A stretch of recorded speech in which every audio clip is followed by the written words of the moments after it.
안녕하세요. 저는 올해 68살 김은호라고 합니다. 약 1년 전부터 국민연금만으로 혼자 살고 있는데요. 말 그대로 매달 들어오는 수입은 국민연금 92만 원이 전부입니다. 어떻게 이 돈으로 생활할 수 있을까 궁금해하시는 분들을 위해 제 이야기를 들려드리려고 합니다. 저는 대형 인쇄소에서 29년간 근무했습니다. 인쇄 기술자로 시작해서 나중에는 품질관리 담당자로 일했죠. 그런데 67살에 퇴직하게 되었습니다.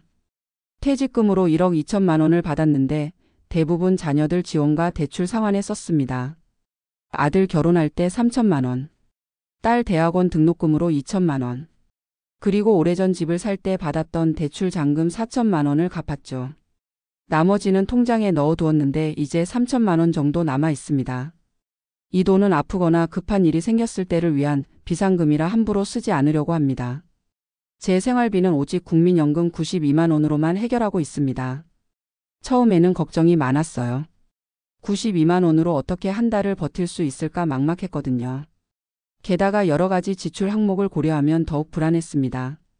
집세와 공과금, 식비, 의료비, 교통비, 그리고 최소한의 여가 생활비까지. 이 모든 것을 92만 원으로 해결해야 한다니 처음에는 정말 두려웠습니다. 하지만 1년이 지난 지금 저는 나름대로 잘 살아가고 있다고 생각합니다. 물론 넉넉하지는 않지만 그렇다고 굶지도 않고 최소한의 삶의 질은 유지하고 있어요. 어떻게 가능한지 궁금하시죠? 제 한 달 생활비 내역을 자세히 공개해 드리겠습니다. 먼저 주거 환경부터 설명드리자면 저는 서울 외곽의 한 임대 아파트에 살고 있습니다. 10평 남짓한 작은 공간이지만 혼자 살기에는 충분합니다.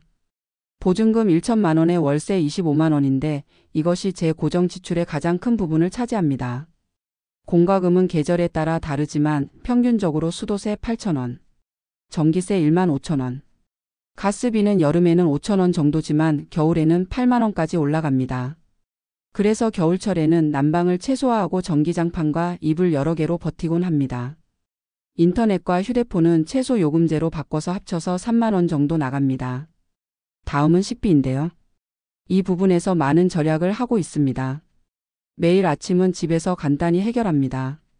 계란과 김, 밥과 된장국. 이것이 제 기본 아침 메뉴입니다. 점심은 근처 복지관에서 3천 원에 제공하는 경로식당을 이용합니다. 영양가 있는 식사를 저렴하게 할 수 있어서 정말 감사하게 생각하고 있어요. 저녁은 대부분 집에서 해먹는데 간단한 찌개나 볶음밥 같은 것들로 해결합니다. 한 번 요리해서 23일 먹을 수 있게 준비하죠. 식재료는 동네 시장 막바지 시간에 가면 싸게 살 수 있습니다. 특히 저녁 7시 이후에는 많은 것들이 할인됩니다. 채소나 과일도 약간 상한 것은 반값에 파는 경우가 많아요. 그런 것들을 사서 바로 먹거나 조리해서 냉장고에 보관합니다. 또 동네에 있는 작은 텃밭을 빌려 상추나 고추 같은 기본 채소를 직접 기르고 있어요. 한 달에 5만 원 정도면 식재료비를 해결할 수 있습니다. 의료비는 제 나이대에서 무시할 수 없는 부분이죠. 저는 고혈압과 관절염이 있어서 정기적으로 병원에 가야 합니다. 다행히 건강보험 덕분에 진료비는 크게 부담되지 않습니다. 한 달 의료비와 약값으로 약 8만 원 정도 지출합니다. 그 외에 교통비는 많이 들지 않습니다. 노인 무임승차 제도 덕분에 지하철은 무료로 이용할 수 있고 버스도 할인됩니다. 저는 주로 걷거나 지하철을 이용합니다. 한 달 교통비는 1만 원 이내로 유지하고 있어요. 이렇게 계산하면 고정 지출이 대략 월세 25만 원, 공과금 평균 10만 원, 식비 30만 원, 의료비 8만 원, 교통비 1만 원, 총 74만 원 정도입니다. 나머지 18만 원은 여가 생활과 예상치 못한 지출을 위해 사용합니다. 가끔 친구들을 만나 차 한잔 하거나 영화를 보는 정도의 소소한 즐거움을 위한 돈이죠. 하지만 정말 중요한 것은 돈이 아니라 시간 활용법이라고 생각합니다. 저는 퇴직 후 시간을 어떻게 보낼지 많이 고민했습니다. 그냥 텔레비전만 보며 시간을 죽이고 싶지 않았거든요. 그래서 일주일에 2번 도서관에 갑니다.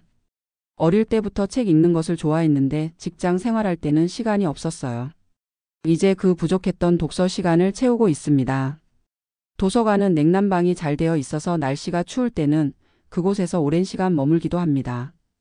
난방비도 절약되고 좋은 환경에서 책도 읽을 수 있으니 일석이조죠. 또 동네 복지관에서 진행하는 무료 프로그램들에 참여하고 있습니다. 수요일에는 서예 수업, 금요일에는 노래 교실에 참여합니다. 새로운 취미도 생기고 같은 또래 친구들도 만날 수 있어 즐겁습니다. 일주일에 한 번은 같은 아파트에 사는 친구들과 모여 윷놀이나 화투를 합니다. 돈을 걸지 않고 그냥 재미로만 하는 거예요. 이렇게 소소한 만남이 외로움을 많이 덜어줍니다. 그리고 무엇보다 건강 관리에 신경 쓰고 있습니다. 아침마다 1시간씩 동네 한 바퀴를 걷습니다. 처음에는 무릎이 아파서 힘들었는데 이제는 습관이 되어 오히려 안 걸으면 몸이 찌뿌듯해요. 이런 규칙적인 생활 패턴이 제 삶의 질을 높여주고 있습니다. 돈이 많지 않아도 시간을 잘 활용하면 풍요로운 노후를 보낼 수 있다고 생각해요. 물론 어려운 점도 있습니다. 갑자기 큰 지출이 필요할 때는 정말 난감합니다. 지난 여름 냉장고가 고장났을 때는 정말 막막했어요. 다행히 중고 냉장고를 저렴하게 구할 수 있었지만 그때 비상금을 조금 써야 했습니다. 또 계절이 바뀔 때마다 옷이나 신발을 새로 사야 할 때도 부담됩니다. 하지만 동네 아파트 주민들끼리 안 입는 옷을 교환하는 모임이 있어 그곳을 통해 해결하는 경우도 많아요. 명절이나 자녀들 생일에 용돈을 주지 못하는 것도 마음이 아픕니다. 예전에는 항상 손주들에게 용돈을 주었는데 지금은 그럴 여유가 없어요. 대신 손으로 직접 만든 작은 선물이나 편지로 마음을 전합니다. 제가 이렇게 적응할 수 있었던 것은 평생 검소하게 살아온 습관 덕분일 수도 있습니다. 젊었을 때부터 사치를 부리지 않고 필요한 것만 구매하는 습관이 있었거든요. 그래서 지금의 상황도 크게 불편하게 느껴지지 않는 것 같습니다. 그리고 제 상황이 많은 노인분들에 비하면 나쁘지 않다는 것도 알고 있습니다. 국민연금을 92만 원이나 받는 것도 사실 운이 좋은 편이에요. 주변에는 연금이 50만 원도 안 되는 분들이 많거든요. 기초연금을 받을 수 있으면 좋겠지만 국민연금이 일정 금액 이상이라 저는 받지 못합니다. 국민연금이 90만 원 이상이면 기초연금은 많이 깎여서 거의 받기 어렵다고 하더라고요. 가끔 국민연금을 조금만 덜 받았으면 오히려 기초연금을 받아 총액이 더 많았을 거라는 생각도 해봅니다. 하지만 그래도 지금 받는 연금에 감사하며 살고 있습니다. 제 이야기가 길어졌는데요. 혼자 사는 노인의 한 달 생활을 좀 더 구체적으로 알려드리기 위해 평일 일과를 소개해 드릴게요. 보통 아침 6시에 일어납니다. 젊었을 때 습관이 남아서 아직도 일찍 일어나게 됩니다. 물을 한 잔 마시고 스트레칭을 가볍게 한 후 아침 식사를 준비합니다. 아침은 간단하게 먹습니다. 밥반 공기에 김 한 장, 계란 프라이 하나와 된장국. 가끔은 전날 저녁에 남은 반찬이 있으면 그것도 먹고요. 식사 후에는 설거지를 하고 옷을 갈아입은 다음 산책을 나갑니다. 아파트 단지를 한 바퀴 돌고 근처 공원까지 걷다 보면 1시간 정도 됩니다. 걸으면서 만나는 이웃들과 인사도 나누고 가끔은 함께 걷기도 해요. 집에 돌아와서는 신문을 봅니다. 종이 신문을 구독하지는 않고 복지관에서 무료로 볼 수 있는 신문을 이용합니다. 뉴스와 사설을 꼼꼼히 읽는 편이에요. 그러다 11시쯤 되면 복지관으로 향합니다. 점심을 먹기 위해서죠. 복지관까지는 걸어서 15분 정도 거리입니다. 복지관에서는 3,000원의 영양가 있는 점심을 제공합니다. 밥과 국, 두세 가지 반찬에 김치까지. 가정식 같은 느낌이라 정말 좋아요. 점심을 먹은 후에는 그날의 일정에 따라 다르게 시간을 보냅니다. 월요일과 목요일에는 도서관에 갑니다. 책을 읽거나 무료로 볼 수 있는 잡지들을 봅니다. 도서관에는 보통 서너 시간 정도 머물다 오죠. 수요일에는 복지관 서예 수업에 참여합니다. 1년 전에 시작했는데 이제는 꽤 실력이 늘었어요. 선생님께서 제 작품을 복지관 전시회에 내보내자고도 하셨습니다. 금요일에는 노래 교실이 있습니다. 예전에는 노래를 잘 못했는데 이제는 좋아하는 트로트 몇 곡은 자신 있게 부를 수 있게 되었어요. 같이 수업 듣는 분들과 친해져서 수업 후에 차도 한잔하고 이야기도 나눕니다. 화요일과 토요일은 특별한 일정이 없어서 주로 집안일을 합니다. 빨래도 하고 집 청소도 하고요. 가끔은 텃밭에 가서 채소도 돌봅니다. 저녁은 보통 6시쯤 먹습니다. 아침보다는 조금 신경 써서 차린 편이지만 역시 간단합니다. 국이나 찌개를 끓여서 2, 3일 먹는 방식으로 요리합니다. 특히 된장찌개나 김치찌개는 시간이 지날수록 더 맛있어져서 자주 해먹습니다. 저녁을 먹고 나면 텔레비전을 잠시 봅니다. 뉴스와 좋아하는 드라마를 주로 봐요. 9시 뉴스를 본 후에는 책을 읽거나 일기를 씁니다. 10시쯤이면 잠자리에 듭니다. 젊었을 때보다 일찍 자고 일찍 일어나는 생활 패턴이 됐네요. 주말에는 조금 다른 일정을 보냅니다. 일요일 아침에는 교회에 갑니다. 신앙생활을 오래 해왔는데 교회에서 만나는 친구들이 제게 큰 위로가 됩니다. 예배 후에는 같은 또래 친구들과 점심을 함께 먹는 날도 있어요. 한 달에 한 번은 자녀들이 찾아옵니다. 아들과 며느리, 딸과 사위, 그리고 손주들까지. 모두 모이면 정말 시끌벅적해요. 그날은 특별히 제가 좋아하는 음식을 해주기도 하고 가족들과 시간을 보내는 것이 한 달 중 가장 행복한 날입니다. 이렇게 제 하루 일과와 한 달 생활을 설명드렸는데요. 92만 원으로 생활하는 것이 불가능하지는 않지만 몇 가지 원칙이 있습니다. 첫째, 계획적인 소비가 중요합니다. 매달 고정 지출을 먼저 계산하고 나머지를 식비와 여가 생활비로 구분해서 사용합니다. 충동 구매는 절대 하지 않고 항상 필요한 것만 구입하죠. 둘째, 공짜나 할인 혜택을 적극 활용합니다. 어르신 무료 프로그램이나 할인 혜택은 최대한 이용합니다. 도서관이나 복지관 같은 공공시설도 자주 이용하고요. 셋째, 건강관리에 신경 씁니다.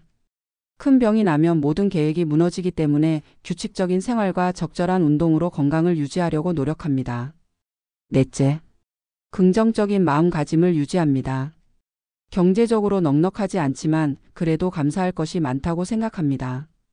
건강하게 혼자 생활할 수 있는 것만으로도 행복하다고 여기며 살아갑니다.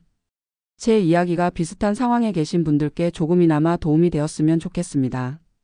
또한 젊은 분들께는 노후 준비의 중요성을 일깨우는 계기가 되길 바랍니다. 제가 지금 이런 상황이 된 것은 젊을 때 노후 준비를 제대로 하지 못했기 때문이기도 합니다. 물론 자녀들 교육과 결혼 지원으로 많은 돈을 썼지만 그래도 더 계획적으로 준비했다면 지금보다는 여유롭게 살 수 있지 않았을까 생각됩니다. 특히 국민연금만으로는 충분한 노후 생활이 어렵다는 것을 깨달았습니다. 젊은 시절부터 개인연금이나 저축을 통해 추가적인 노후 자금을 마련하는 것이 정말 중요합니다. 요즘 뉴스를 보면 노인 빈곤율이 높다고 합니다. 저처럼 혼자 사는 노인들이 많아지는 시대의 노후 대책은 정말 중요한 문제입니다. 제 주변만 봐도 연금 없이 기초생활수급자로 사시는 분들, 아니면 70세가 넘어서도 일을 해야 하는 분들이 많습니다. 편의점이나 마트에서 일하시는 어르신들을 보면 마음이 아프죠.